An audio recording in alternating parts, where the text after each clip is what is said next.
Assalamualaikum warahmatullahi wabarakatuh. Perkenalkan, saya Nafisa Ainunisa dengan NIM C1C0191074 dari kelas R10 Prodi Akuntansi. Hari ini saya akan menjelaskan mengenai materi pengendalian keuangan yang tentunya dalam ruang lingkup akuntansi keperilakuan. Baiklah, submateri yang pertama yaitu mengenai pentingnya manajemen keuangan. Pentingnya prinsip keuangan ini digarisbawahi dengan adanya perkembangan dramatis yang terjadi dalam pasar keuangan. Misalnya pada bulan September tahun 1989, Kempu Corporation tidak dapat melunasi pembayaran bunga untuk sebagian utangnya. Lalu Kempu telah membeli Federal Department Store dan Allied Store sebelumnya pada tahun 1989 dengan menanggung utang sebesar $10 miliar.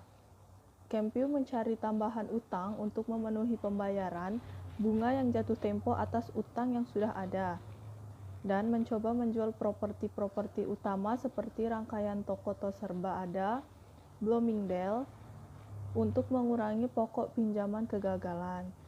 Kempu untuk memenuhi pembayaran bunganya mengejutkan seluruh pasar obligasi dengan hasil atau yield yang tinggi. Lalu, submateri yang selanjutnya yaitu mengenai fungsi keuangan. Fungsi keuangan yang utama adalah dalam hal keputusan investasi, perhitungan biaya, dan dividen untuk suatu organisasi. Dana dikumpulkan dari sumber-sumber keuangan eksternal dan dialokasikan untuk penggunaan yang berbeda-beda. Arus dana di dalam perusahaan dipantau. Imbalan untuk sumber-sumber perhitungan ini dapat berupa tingkat pengembalian atau return. Fungsi-fungsi yang sama ini harus dilaksanakan baik di perusahaan bisnis, badan pemerintahan, maupun organisasi nirlaba. Tujuan manajer keuangan adalah membuat rencana guna memperoleh dan menggunakan dana, serta memaksimalkan nilai dari organisasi. Baik, yang selanjutnya yaitu mengenai definisi dari pengendalian keuangan. Ada dua, yaitu yang pertama, umpan balik mekanikal versus respon perilaku. Fokus utama dalam subsistem pengendalian keuangan adalah perilaku dari orang-orang yang ada dalam organisasi dan bukan pada mesin. Oleh sebab itu, pengendalian keuangan dapat dipahami secara baik melalui penekanan pada pentingnya asumsi-asumsi keperilakuan. Definisi pengendalian telah didasarkan pada konsep kepercayaan dan kemungkinan. Para manajer membutuhkan suatu keyakinan tentang cara dunia mereka bekerja dan dampak-dampak yang mereka harapkan dari suatu inisiatif yang dipilih. Bagaimanapun, para manajer memiliki peluang khusus untuk dapat mendeteksi hasil-hasil keperilakuan. Dalam memilih pengendalian keuangan, manajer akan mendasarkan pilihan mereka pada kepercayaan dan pengalaman masa lalu mereka. Yang kedua yaitu perluasan konsep tradisional. Ketika sistem pengendalian dirancang secara tepat untuk menghasilkan informasi akuntansi yang akurat dan andal, fokus sistem pengendalian secara tradisional terletak pada 7 faktor berikut. Yang pertama, memperkerjakan karyawan yang akan melaksanakan tanggung jawabnya dengan kompeten dan penuh integritas. Yang kedua, menghindari fungsi-fungsi yang tidak harmonis dengan memisahkan tugas dan tanggung jawab para karyawan. Yang ketiga, mendefinisikan wewenang yang terkait dengan suatu posisi sehingga kesesuaian dari suatu transaksi dilaksanakan dan dapat dievaluasi. Yang keempat, menetapkan metode yang sistematis guna memastikan bahwa transaksi telah dicatat dengan akurat. Yang terakhir yaitu yang kelima, memastikan bahwa dokumentasi memadai. Submateri yang selanjutnya yaitu faktor-faktor konstekstual. Semua daftar dari faktor faktor kontekstual kritis merupakan subjek untuk melakukan perbaikan secara keseluruhan.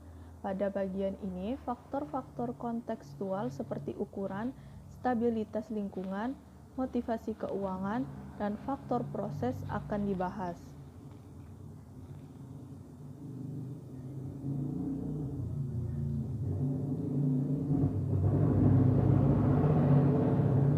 Yang pertama yaitu ukuran. Ukuran menjadi sesuatu yang penting dalam melakukan pembatasan konteks. Lalu yang kedua yaitu stabilitas lingkungan. Derajat stabilitas lingkungan dapat ditingkatkan dengan memilih alat yang tepat terhadap perubahan lingkungan.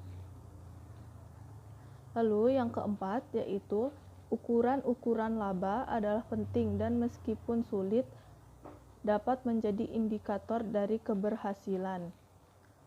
Manfaat terbesar yang berkaitan dengan indikator-indikator berbasis laba adalah bahwa indikator-indikator tersebut secara statistik akan tampak jelas jika diringkas. Ringkasan-ringkasan secara statistik tersebut sering diartikan sebagai suatu ringkasan atas keseluruhan keberhasilan dari subsistem yang kompleks dan sukar dipahami, di mana subsistem tersebut meliputi keseluruhan dari organisasi. Yang kelima yaitu faktor-faktor proses. Tujuan proses terhadap pengendalian akuntansi dapat menjadi suatu penentu yang penting dalam desain pengendalian.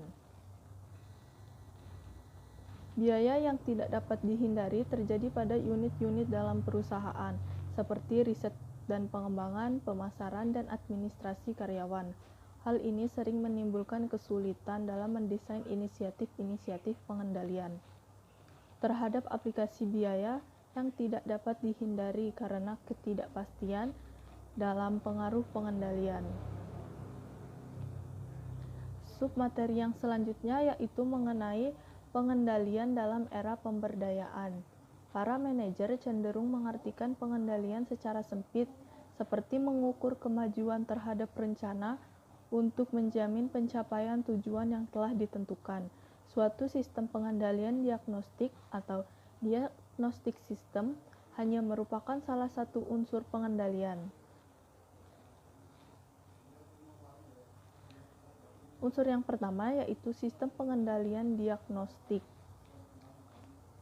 Para manajer menggunakan sistem pengendalian diagnostik untuk memonitor tujuan dan profitabilitas serta memastikan kemajuan ke arah target, seperti pertumbuhan laba dan pangsa pasar. Namun, sistem pengendalian diagnostik ini tidak cukup untuk memastikan pengendalian yang efektif.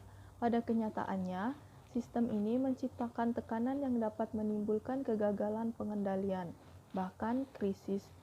Baik para manajer menyadarinya maupun tidak, berbahaya jika karyawan yang diberdayakan dan diberi tanggung jawab untuk mencapai tujuan yang sulit kemudian dibiarkan begitu saja mencapai tujuan itu. Salah satu tujuan utama dari sistem pengendalian diagnostik adalah menghilangkan beban manajer terhadap pengawasan yang konstan. Sekali tujuan diterapkan, penghargaan akan didasarkan pada tujuan tersebut. Yang kedua yaitu sistem kepercayaan.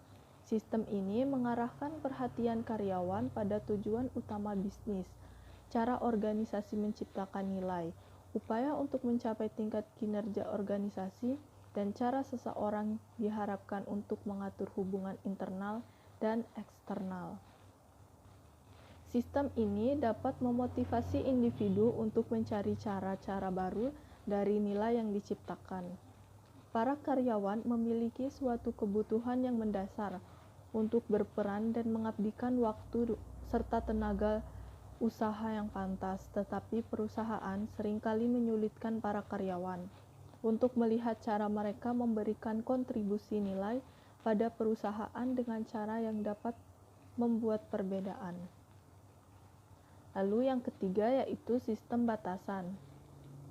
Sistem ini didasarkan pada prinsip manajemen sederhana, tetapi mendasar yang dapat disebut kekuatan pemikiran negatif. mengatakan apa yang harus dilakukannya kepada seseorang dengan menetapkan prosedur operasi standar dan aturan baku akan menghambat inisiatif dan kreativitas yang dapat dihasilkan oleh karyawan yang cakap dan berjiwa kewirausahaan. Sistem batasan ini tidaklah selalu jelas bagi para manajer senior. Banyak aturan main ditetapkan setelah skandal publik atau penyelidikan internal atas tindakan yang dipertanyakan. Yang keempat yaitu sistem pengendalian interaktif. Suatu sistem pengendalian dapat bersifat interaktif jika ada perhatian dari seluruh pihak yang terlibat dalam perusahaan. Sistem pengendalian interaktif ini dirancang untuk mengumpulkan informasi yang mungkin dapat menentang visi misi masa depan perusahaan, yaitu sistem yang dapat didefinisikan sebagai tombol merah atau hot button bagi para manajer senior. Keputusan manajer senior untuk menggunakan sistem ini adalah keputusan untuk menginvestasikan waktu dan perhatian dalam pertemuan tatap muka untuk meninjau informasi terbaru yang memberikan sinyal yang jelas mengenai hal yang penting pada organisasi. Yang kelima atau yang terakhir yaitu penyeimbang, pemberdayaan, dan pengendalian. Secara kolektif, keempat jenis pengendalian disusun dalam kekuatan yang saling mendukung.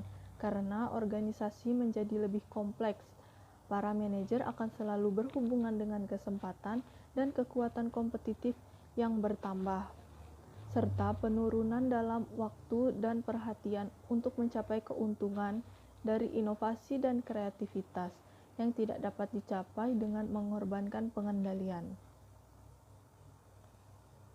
Baik, itu saja sekian pemaparan materi dari saya. Kurang dan lebihnya mohon maaf. Saya akhiri. Wassalamualaikum warahmatullahi wabarakatuh.